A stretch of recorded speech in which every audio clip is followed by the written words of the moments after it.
Hello everyone, welcome to high rise academy. SSC CHSL notification అయితే రావడం జరిగిందండి. నిన్ననే మనకు ఈ ఎస్ఎస్సి నుంచి కొన్ని రివైజ్డ్ ఎగ్జామ్ డేట్స్ అయితే అనౌన్స్ చేయడం జరిగింది. అందులో కూడా మనం అనుకున్నాము మనకు నోటిఫికేషన్ రాలేదు, బట్ ఎగ్జామ్ డేట్స్ అయితే రివైజ్ చేశారని చెప్పేసి. బట్ ఇప్పుడు మనకు ఈ 10+2 అర్హతతో మనకు కేంద్ర ప్రభుత్వ ఉద్యోగం సాధించే అవకాశం ఇచ్చారు మనకి ఇప్పుడు. సో ఇందులో మొత్తం ఈ నోటిఫికేషన్ సంబంధించి కంప్లీట్ డీటెయిల్స్ అనేది ఒకసారి చూద్దాము. సో అందరికీ ముందుగా ఉగాది క్రోధి నామ సంవత్సర శుభాకాంక్షలు అండి. సో ఒకసారి ఈ డీటెయిల్స్ అనేది చూద్దాము. అంతకంటే ముందుగా మనం మన ఐరైజ్ ఆన్లైన్ క్లాస్ యాప్లో ఈ ఉగాది పండుగ సందర్భంగా ద బెస్ట్ డిస్కౌంట్స్ని ఇవ్వడం జరుగుతుంది. అన్ని కోర్సెస్ పైన SSC staff selection commission, railway exams and SI constable, banking exams and groups exams, వీటన్నిటికీ సంబంధించి ద బెస్ట్ డిస్కౌంట్స్ని ఇవ్వడం జరుగుతుంది. ఎవరైతే మన ఐరైజ్ ఆన్లైన్ క్లాస్ యాప్ని ఇన్స్టాల్ చేసుకోలేదో యాప్ని ఇన్స్టాల్ చేసుకొని ఇప్పుడు ఈ సిహెచ్ఎల్ సంబంధించి కూడా ఈ సిహెచ్ఎస్ఎల్ ఎగ్జామ్ సంబంధించి కూడా మీకు కోర్సెస్ ఉంటాయి. సో ద బెస్ట్ డిస్కౌంట్స్ మీరు ఈ ఆఫర్ ప్రైసెస్లో తీసుకోవచ్చండి. Okay, so let's get in to the details. ముందుగా మనకు అప్లికేషన్ డేట్ ఎప్పుడు స్టార్ట్ అవుతుందో చూద్దాము. సో అప్లికేషన్ డేట్ అనేది మనకు వచ్చేసి 8th ఏప్రిల్ అండి. అంటే ఆల్రెడీ ఈ రోజు నుండే మనకు అప్లికేషన్ డేట్ అనేది స్టార్ట్ అవ్వడం జరిగింది. సో 8th ఏప్రిల్ టు మనకి ఎప్పుడు ఉందంటే 7th మే వరకు ఉందండి. అంటే నెక్స్ట్ మంత్ 7th వరకు ఈ అప్లికేషన్ డేట్ అనేది ఉందన్నమాట. సో మీరు అప్లై చేసుకునే వాళ్ళు త్వరగా అప్లై చేసుకొని ప్రతి నోటిఫికేషన్ కూడా చెప్తూనే ఉంటాను మీకు. ఏంటంటే మేజర్గా మనకు ఈ ఎస్ఎస్సి సైట్ అనేది కొంచెం సర్వర్ బిజీగా ఉండడం వల్ల లాస్ట్ మినిట్లో అప్లై చేయడంతో మనకి ఏంటంటే ఈ బిజీ సర్వర్స్తో చాలామంది అప్లికేషన్ చేయకుండానే వెనుదిరగాల్సి వస్తుంది. సో మీరు ఎంత త్వరగా వీలైతే అంత త్వరగా అప్లై చేసుకుంటే మీకు అలాంటి ప్రాబ్లమ్స్ని మీరు అవాయిడ్ చేయగలుగుతారు. ఓకే, సో మనకు ఏమేమి పోస్టులు ఉన్నాయి అసలు ఇప్పుడు మనకు ఈ సిహెచ్ఎస్ఎల్ నోటిఫికేషన్ సంబంధించి lower division clerk LDC post ఉందండి. ఇది పే లెవెల్ 2 మనకు 19,900 to 63,200 అది పే స్కేల్ అండి మనకు నార్మల్గా. ఓకే, అది ఎల్డీసీకి సంబంధించి. నెక్స్ట్ డేటా ఎంట్రీ ఆపరేటర్ డిఈఓకి సంబంధించి పే లెవెల్ 4 అండి. ఇది 25,500 to 81,100 ఇది. అండ్ లెవెల్ 5 కూడా ఉన్నాయి. లెవెల్ 4 అండ్ లెవెల్ 5 పోస్టులు ఉన్నాయండి డేటా ఎంట్రీ ఆపరేటర్లో. Next data entry operator grade A pay level 4 వచ్చేసి మనకి 25,500 ఇది మనకి ఇక్కడ pay level 4 and pay level 5 సంబంధించి ఇది అన్నమాట మనకు. నెక్స్ట్ ఓవరాల్ వేకెన్సీస్ అనేది ఎన్ని ఉన్నాయి మామూలుగా వేకెన్సీస్ వచ్చేసి మనకు 3,712 అనేది. ఓకే, అయితే ఈ వేకెన్సీస్ అనేది టెంటేటివ్ వేకెన్సీస్ అండి. మనకి ఇక్కడ ఏం చెప్పారండి నార్మల్గా candidates may note that state wise zone wise vacancies are not collected by the commission. అంటే మనకు state wise and zone wise vacancies అనేది ఇంకా కలెక్ట్ చేసుకోలేదు, అందుకే టెంటేటివ్ వేకెన్సీస్ అనేది ఇవ్వడం జరిగింది. ఇంకా మనకు వేకెన్సీస్ అనేది ఇంక్రీజ్ అయ్యే అవకాశం ఉండిందన్నమాట, అదే చెప్తున్నారు ఇక్కడ. ఓవరాల్గా మనకు 3,712 వేకెన్సీస్ అయితే ఇవ్వడం జరిగింది. అది దేనికంటే మనకు ఎల్డీసీ అండ్ డేటా ఎంట్రీ ఆపరేటర్లో 2 లెవెల్ పోస్టులు, మొత్తం ఓవరాల్గా లెవెల్ 2, లెవెల్ 4 అండ్ లెవెల్ 5 పోస్టులకు ఈ నోటిఫికేషన్ అయితే ఇవ్వడం జరిగిందండి. నెక్స్ట్ ఈ పోస్టులకు అప్లై చేయడానికి ఏజ్ లిమిట్, ఎడ్యుకేషన్ క్వాలిఫికేషన్స్ అవసరం ఉంటాయి కదండి. ఏజ్ లిమిట్ వచ్చేసి మనకి ఏంటంటే 1/8/2024 అంటే మనకు ఈ ఆగస్ట్ 1 వరకు మనకు 18 to 27 మినిమం ఏజ్ ఉండాలి. అండ్ రిజర్వేషన్ క్యాండిడేట్స్కి మనకు ఏజ్ రిలాక్సేషన్ కూడా అప్లికేబుల్ అవుతుంది. సో నార్మల్గా ఓబీసీ వాళ్ళకు 3 years ఉంటుంది, ఎస్సీ ఎస్టీ వాళ్ళకైతే 5 years ఉంటుంది. అయితే నార్మల్గా 18 to 27 ఏజ్ ఏదైతే ఉంటుందో వాళ్ళకు డేట్స్ కూడా ఇక్కడ మెన్షన్ చేయడం జరిగింది. అంటే 1997 2nd August, అంతకంటే ముందు పుట్టి ఉండకూడదు. లేటర్ దెన్ 2006 August 1 దాని తర్వాత కూడా మనకు డేట్ ఆఫ్ బర్త్ అనేది ఉండకూడదు అన్నమాట, అది ఇక్కడ మెన్షన్ చేయడం జరిగింది. నేను చెప్పాను కానీ ఎస్సీ ఎస్టీకి 5 years, ఓబీసీకి 3 years అలా ఉంటుందన్నమాట. పీడబ్ల్యూ క్యాండిడేట్స్ 10 years ఉంటుంది. అందులో కూడా reservation 13 years OBC, SC ST అయితే 15 years ఉండడం జరుగుతుంది. ఎక్స్ సర్వీస్ మెన్ వాళ్ళకు కూడా 3 years అనేది ఉంటుంది. ఓకే, నెక్స్ట్ ఎడ్యుకేషన్ క్వాలిఫికేషన్ అండి. సో మనకు ఇది కూడా అంత ఎడ్యుకేషన్ క్వాలిఫికేషన్ ఏంటంటే మనకు ఇంటర్మీడియట్ ఏదైతే ఉంటుందో ఆగస్ట్ 1 వరకు మనకు కంప్లీట్ అయి ఉండాలని చెప్పి. For data entry operator DEO grade A in ministry of consumer affairs, food and public distribution and ministry of culture. ఈ పోస్టుకు మాత్రం ఏంటంటే బేసిక్గా ఇంటర్మీడియట్ అందరూ ఎలిజిబుల్ ఉండరు. ఇక్కడ అంటే ఈ పోస్ట్ ఒకదానికి అంటే 12th standard pass in science stream with mathematics as a subject form recognised. మనకేంటంటే ఇంటర్మీడియట్లో సైన్స్ స్ట్రీమ్లో మ్యాథమెటిక్స్ అనేది ఒక సబ్జెక్ట్గా ఉండాలని చెప్పేసి ఈ పోస్టుకు మాత్రం అదేంటంటే DO grade in ministry of consumer affairs ఈ పోస్ట్ ఏదైతుందో ఈ పోస్ట్ మాత్రం అందరూ ఇంటర్మీడియట్ వాళ్ళు ఎలిజిబుల్ కాదండి. మ్యాథ్స్ మాత్రం సబ్జెక్ట్ ఉన్న వాళ్ళు మాత్రం ఎలిజిబుల్ ఈ పోస్ట్ ఒకదానికే. Next remaining LDC lower division clerk and junior assistant and DEO grade A మనకు పోస్ట్ రిమైనింగ్ పోస్ట్ అంటే మినిస్ట్రీ ఆఫ్ కన్స్యూమర్ అఫేర్స్ కాకుండా రిమైనింగ్ డిఈఓ పోస్టులు ఏవైతే ఉంటాయో డేటా ఎంట్రీ ఆపరేటర్ ఏవైతే ఉంటాయో వాటన్నిటికి కూడా జస్ట్ ఇంటర్మీడియట్ క్వాలిఫికేషన్ ఉంటే రికగ్నైజ్డ్ యూనివర్సిటీ నుంచి సరిపోతుంది అన్నమాట. అది ఎప్పటి వరకు కంప్లీట్ అయి ఉండాలి ఇంటర్మీడియట్ మనకు August 1, 2024 వరకు ఆ ఇంటర్మీడియట్ అనేది కంప్లీట్. అంటే ఇప్పుడు ఈ రీసెంట్గా ఎవరైతే ఇంటర్మీడియట్ కంప్లీట్ చేసుకున్నారో వాళ్ళందరికీ కూడా ఎలిజిబులే అండి, అదే చెప్తున్నారు ఇక్కడ.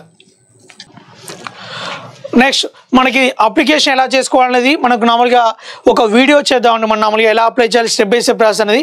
అందులో మీకు పోస్ట్ ప్రిఫరెన్స్ కూడా ఉంటుంది. అప్లై చేసేటప్పుడే పోస్ట్ ప్రిఫరెన్స్తో సహా మనం అన్ని 1 by 1 ఎక్స్ప్లెయిన్ చేద్దాం. అయితే మనం అప్లికేషన్ చేసేటప్పుడు మనకు మేజర్గా ఏంటంటే ఫోటో కానీ ఇవన్నీ రెడీగా పెట్టుకోవాలి. ఆల్రెడీ మనం కొన్ని మనకి ఎడ్యుకేషన్ రిలేటెడ్ కానీ అండ్ మనకు పర్సనల్ డీటెయిల్స్ అండ్ ఫోటో ఇవి కొన్ని మేజర్ రిక్వైర్మెంట్స్ ఉంటాయండి ఏదైనా అప్లికేషన్ చేసే ముందు. అవన్నీ ముందుగా రెడీ పెట్టుకుని తర్వాతకి అప్లికేషన్ చేసుకోవాల్సి ఉంటుంది. అప్లికేషన్ ఫీజు వచ్చేసి కూడా మనకంటే 100 రూపీస్ ఉంటుంది నార్మల్ జనరల్ క్యాండిడేట్స్కి. SC ST candidates women candidates ఎవరైతే ఉంటారో వాళ్ళకు ఫీజు అనేది ఎగ్జామ్షన్ ఉంటుంది. సో మనకు online fee can be paid by candidates up to 8/5/2024 ఇది మనకు టైం ఇచ్చారు లిమిట్ అనేది. నెక్స్ట్ అయితే ఏదైతే అప్లికేషన్ చేసుకుంటామో ఆ అప్లికేషన్ ఎడిట్ ఆప్షన్ కూడా ఉంటుంది మనకు. ఆ window application for forms corrections ఏదైతే మనకు 10th May నుండి 11th May అంటే మనకు ఒక 2 days టైం అయితే ఇవ్వడం జరిగింది. ఏదైతే మన కరెక్షన్స్ ఉంటే ఆ కరెక్షన్ చేసుకొని మనం సర్టిఫై చేసుకోవచ్చు. నెక్స్ట్ ఎగ్జామినేషన్ సెంటర్స్ అండి. మన సదర్ రీజియన్లో ఎగ్జామినేషన్ సెంటర్స్ వచ్చి చీరాల, గుంటూరు, కాకినాడ, కర్నూలు, నెల్లూరు, రాజమండ్రి, తిరుపతి, విజయనగరం, విజయవాడ, విశాఖపట్నం, పుదుచ్చేరి, చెన్నై, కోయంబత్తూరు, మదురై, తిరుచపల్లి, తిరునెల్వేలి, వెల్లూరు, హైదరాబాద్, కరీంనగర్, వరంగల్. సో ఇవి మనకు ఎగ్జామినేషన్ సెంటర్స్ అండి మన సదర్ రీజియన్లో. మన తెలుగు స్టేట్స్ ఏవైతే ఉన్నాయో అవి చూసి మీకు దగ్గరలో ఎక్కడైతే ఉంటుందో దాని నియర్ బై మీరు ఎగ్జామినేషన్ సెంటర్ పెట్టుకుంటే మంచిగా ఉంటుంది.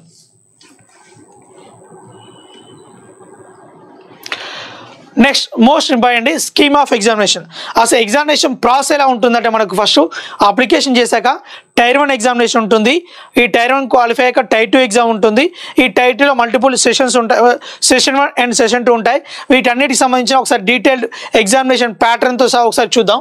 సో మనకు ఈ Tier 1 ఎగ్జామ్ అయిపోయాక Tier 2 ఎగ్జామ్ ఉంటుందండి. ఈ Tier 1 Tier 2 అయిపోయాక అప్పుడు మనకు మనం ఏదైతే Tier 2లో స్కోర్ చేసాక క్వాలిఫై అవుతామో ఆ క్వాలిఫై అయ్యాక అప్పుడు డాక్యుమెంట్ వెరిఫికేషన్ ఉంటుంది. అంటే ఫైనల్ రిజల్ట్ అయ్యాక మనకు డాక్యుమెంట్ వెరిఫికేషన్ కూడా ఉంటుంది. అయితే మనకు Tier 1 ఎగ్జామినేషన్ వచ్చేసి మనకి ఏంటంటే మేజర్గా Tier 1 Tier 2 సంబంధించి మేజర్గా తీసుకుంటే 4 సబ్జెక్ట్స్ ఉంటాయి. దాంతోపాటు కంప్యూటర్స్ అండ్ మనకు టైపింగ్ టెస్ట్ కూడా ఉంటుంది. బట్ Tier 1లో మనకు 4 సబ్జెక్ట్స్ ఉంటాయి. అవేంటంటే మనకు English language, general intelligence, quantitative aptitude and general awareness. ఈ 4 సెక్షన్స్ ఉంటాయండి. ఈచ్ సెక్షన్ క్వశ్చన్స్ 25 క్వశ్చన్స్ ఉంటాయి. మనకు ఈచ్ క్వశ్చన్ క్యారీస్ 2 మార్క్ ఉంటుంది. అలా మనకు 50 మార్క్స్ ఉంటాయి. ఓవరాల్గా 200 మార్క్స్ ఉంటుంది. 100 క్వశ్చన్స్ ఉంటాయి. ఓకే, 100 క్వశ్చన్స్కి మనకు 200 మార్క్స్ ఉంటుంది అన్నమాట. 60 minutes ఆఫ్ టైం ఉంటుంది. అండ్ నెగిటివ్ మార్కింగ్ కూడా ఉంటుంది. 0.5 నెగిటివ్ మార్కింగ్ కూడా ఉంటుంది. ఈ Tier 1 ఎగ్జామినేషన్ ఏదైతే ఉంటుందో ఈ Tier 1 ఎగ్జామినేషన్ మనకు క్వాలిఫై అయ్యాక Tier 2 ఎగ్జామ్ అని రాసుకోవచ్చు. సో మనకు ఇందులో Tier 1 అయినా సరే Tier 2 అయినా సరే మినిమం క్వాలిఫై మార్క్స్ ఉంటాయి. అదేంటంటే అన్రిజర్వ్డ్ క్యాండిడేట్స్ ఎవరైతే ఉంటారో వాళ్ళకు 30% ఉంటుంది.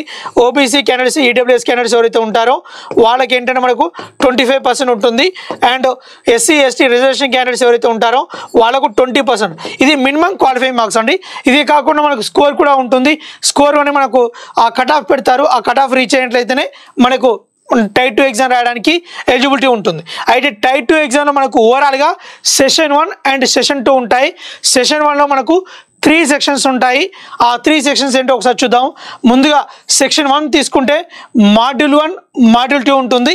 ఇందులో module 1 mathematical abilities and reasoning, అదే అర్థమెటిక్ రీజనింగ్ మనం అనుకున్నాం కదా, ఈ 2 ఉంటాయి అన్నమాట. ఇందులో 30 క్వశ్చన్స్ ఉంటాయి ఈచ్ మాడ్యూల్. మనకు ఈచ్ ఓవరాల్గా 60 క్వశ్చన్స్ కాండి. 60 questions, each question carries 3 marks. ఓవరాల్గా మనకు 180 మార్క్స్ ఉంటుంది. 1 అవర్ ఆఫ్ టైం ఉంటుంది. అండ్ మనకి ఇక్కడ గుర్తుంచుకోవాల్సిందంటే ఈ సెక్షన్ కూడా మనం క్వాలిఫై అవ్వాల్సిందే. సెక్షన్ 2కి వచ్చేసింది మనకి ఇక్కడ module 1 English, module 2 general awareness GS, English and general awareness ఉంటుంది. ఇక్కడ కూడా మనకి ఏంటంటే ఇంగ్లీష్ వచ్చేసి 40 మార్క్స్ అండ్ జనరల్ అవేర్నెస్ వచ్చి 20 మార్క్స్. బట్ మనకు సెక్షన్ 1 ఏంటండి arithmetic 30 marks, arithmetic 30 questions, reasoning 30 questions ఉన్నాయి. బట్ సెక్షన్ 2లో వచ్చేసి ఏంటంటే English and general awareness, English మాత్రం 40 క్వశ్చన్స్ అండ్ జనరల్ అవేర్నెస్ మాత్రం 20 క్వశ్చన్స్. ఓవరాల్గా 60 questions, each question carries 3 marks, 180 marks ఉంటుంది. దీనికి కూడా మనకి ఏంటంటే 1 అవర్ ఆఫ్ టైం ఉంటుంది. ఓకే, 1 అవర్ టైం ఉంటుంది. నెక్స్ట్ సెక్షన్ 3 సంబంధించి మనకు కంప్యూటర్ నాలెడ్జ్ ఉంటుందండి. ఇది క్వాలిఫైయింగ్ నేచర్ ఉంటుంది. మనకు 15 క్వశ్చన్స్ ఉంటాయి. Each question carries 3 marks, 45 marks ఉంటుంది. 15 మినిట్స్ ఆఫ్ టైం ఉంటుంది అన్నమాట. నెక్స్ట్ సెషన్ 2లో మనకు సెషన్ 1లో సెక్షన్ 3 సెక్షన్స్ అయిపోయాయి. మనకు నెక్స్ట్ సెషన్ 2లో థర్డ్ సెక్షన్ ఏంటంటే మనకు టైపింగ్ టెస్ట్ అంటే స్కిల్ టెస్ట్ అన్నమాట. ఈ పార్ట్ ఏ పార్ట్ బి ఉంది కదండి. పార్ట్ ఏ వచ్చేసి skill test for DOs in department of ministry. మనకి చెప్పాం కండి యాక్చువల్గా ఈ దీనికి మనకు పోస్ట్కి సపరేట్గా మ్యాథ్స్ ఒక సబ్జెక్ట్ ఉండే ఇంటర్మీడియట్లో అని చెప్పాం కదా. ఈ పోస్ట్కి మాత్రం ఇది స్కిల్ టెస్ట్ అంటే 15 మినిట్స్ టైం ఉంటుంది. నెక్స్ట్ పార్ట్ బి వచ్చేసి skill test for DOs except in department of ministry. ఇది కాకుండా మనకి అయితే డిపార్ట్మెంట్ ఆఫ్ మినిస్టరీ మెన్షన్ చేశారో అది కాకుండా పార్ట్ బి ఉంటుందండి స్కిల్ టెస్ట్ అనేది. ఇది కూడా 15 మినిట్స్ ఆఫ్ టైం ఉంటుంది.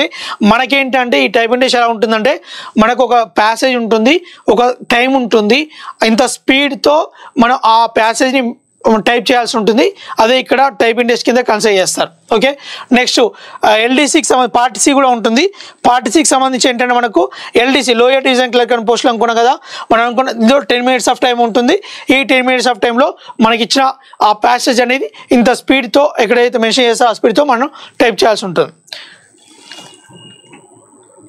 అదే అండి ఓవరాల్గా మనకు title section 1 module 1 mathematics, reasoning, section 2 English, general awareness, section 3 computers and module 2 skill test. So ఇవన్నీ మనం నార్మల్గా మనకి ఇచ్చిన స్కోర్ ప్రకారం మన కట్ ఆఫ్ ఏదైతే పెడతామో అది క్లియర్ చేసిన అండ్ క్వాలిఫైయింగ్ నేచర్లో కంప్యూటర్స్ కానీ స్కిల్ టెస్ట్ కానీ మనం క్వాలిఫై అయితే అప్పుడు ఓవరాల్గా అప్పుడు మనకి ఏంటంటే ఇవన్నీ రీచ్ అయ్యాక నెక్స్ట్ డాక్యుమెంట్ వెరిఫికేషన్ అనేది ఉంటుందన్నమాట.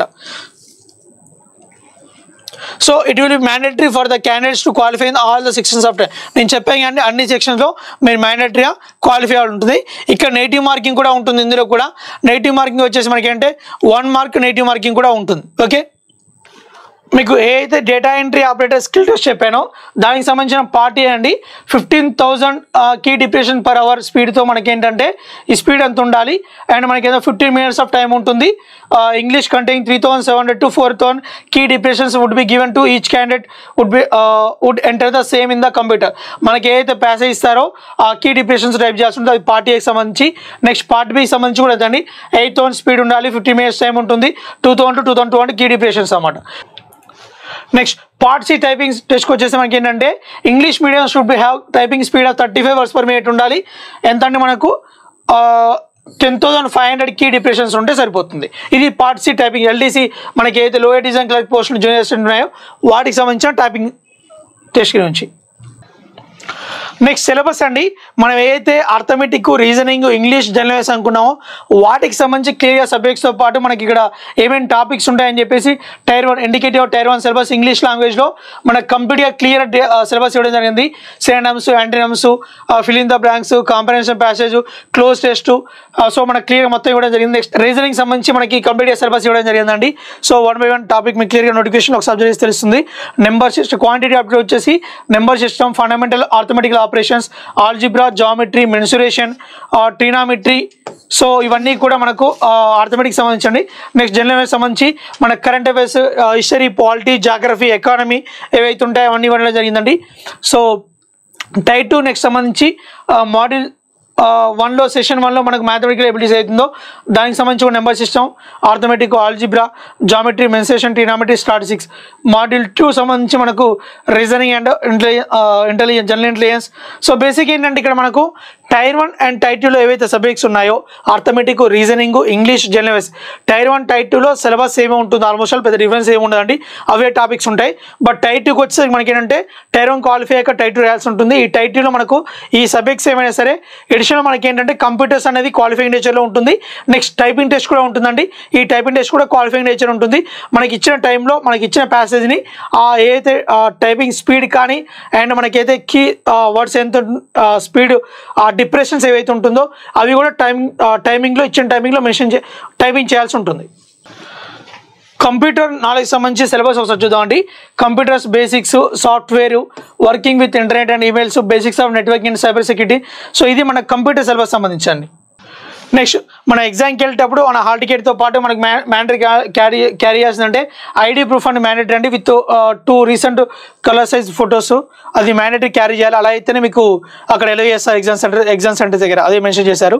నెక్స్ట్ పోస్ట్ ప్రిఫరెన్స్ గురించి మీకు చెప్పాను అండి. అంటే మనకు పోస్ట్ ప్రిఫరెన్స్ కూడా మ్యాండటరీ, స్కిప్ చేయకూడదు, మ్యాండటరీ మీరు పోస్ట్ ప్రిఫరెన్స్ అనేది ఇవ్వాల్సి ఉంటుంది.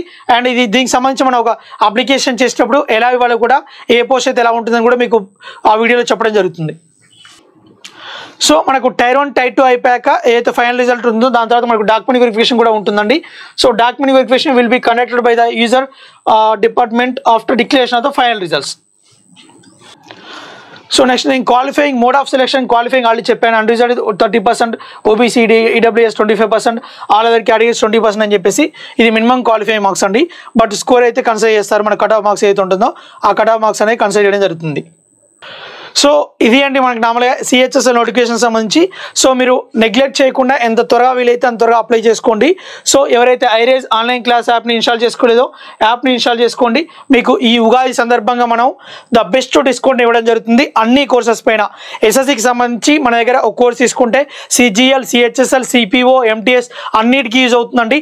దాంతోపాటు రైల్వే ఎగ్జామ్ సంబంధించి కూడా కమింగ్ మనకు టెక్నీషియన్ కానీ, ఏఎల్పి కానీ, నెక్స్ట్ ఎన్టీపీసీ గ్రూప్ డి వీటన్నిటికి సంబంధించి కూడా ఆర్ఆర్బీ కోర్స్ అనేది తీసుకుంటే సరిపోతుంది.